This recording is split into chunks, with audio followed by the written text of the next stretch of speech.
entire wall poster up that goes, "Happy birthday, Jag doll." Yes. And it's like, okay, that's... Was she there? Yes. She was there, and she had, she had her whole entourage with her, and it's this, we go up to the bar, we're trying to order drinks at one point. There's no line. I literally step up to the bar.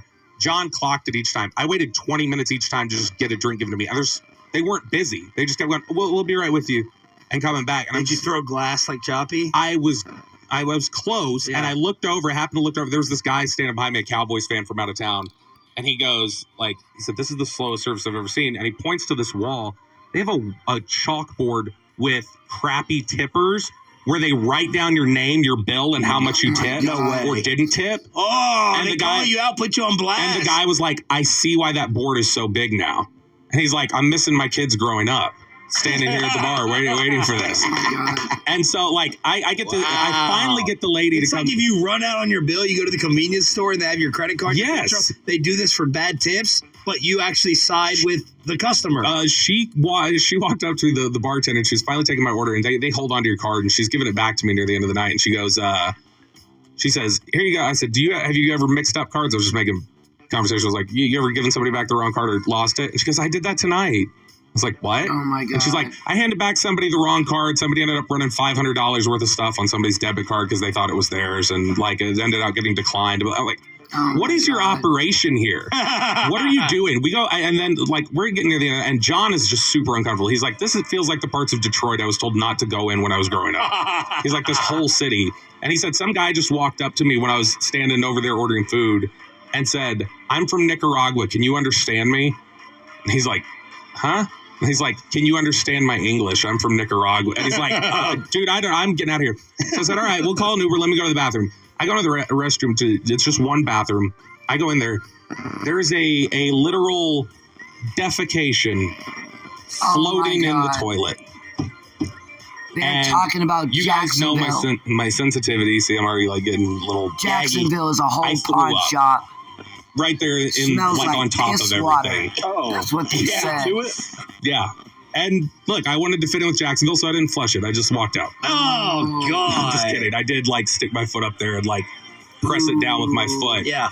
But man, it was the gross. We landed yesterday, and I was like, "Is there an urgent care open where I can get a tetanus shot?" Oh my God. That's the worst travel city you've been to? It's the worst city I've been to for anything ever. Have you been to Detroit? I haven't really been. I haven't been to Detroit, but that city. It's not worse than going to Green Bay. That city is a bleeding scab. Wow. It is disgusting.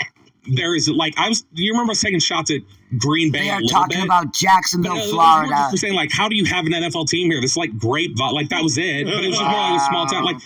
Green Bay was at least nice, and it wasn't filled with Sean, when was the last time you saw a cigarette vending machine?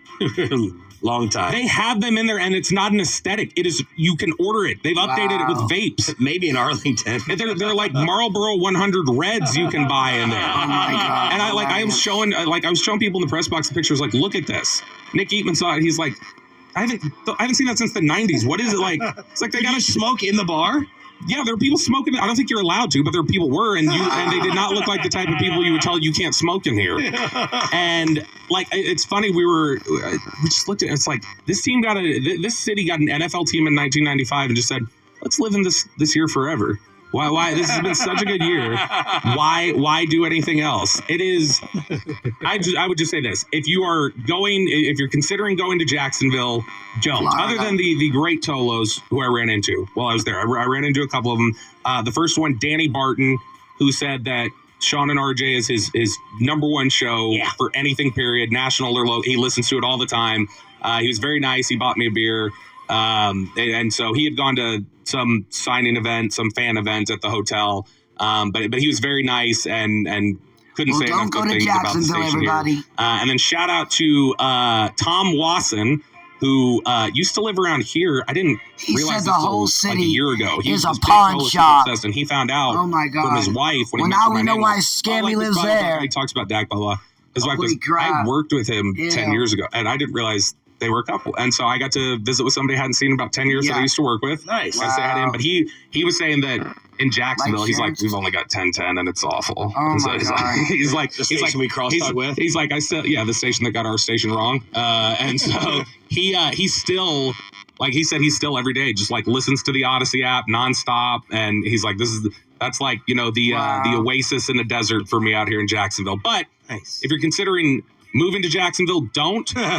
If you are considering visiting Jacksonville, get tested when you return home for STDs, whatever else, and like even if you don't sleep with anybody when you're out there, just like I feel like the breath. Walk around with a condom. My word, yeah, just like literally like go in there with one of those Breaking Bad like chem suits. Hazmat. Oh my gosh. Let's Let the send kids you stay to there. Arlington. Thanks to Miller Lite. That's right, y'allers. Caller number 10 right now at 877-881-1053 wins a pair of tickets to see your Dallas Cowboys take on the Philadelphia Eagles at AT&T Stadium on Saturday, courtesy of Miller Lite. That's caller number 10 right now at 877-881-1053. I don't need There it is. Game Like, share, of the year subscribe. Wow. on Saturday, sending Love you you, to Sean. Arlington and the Cowboys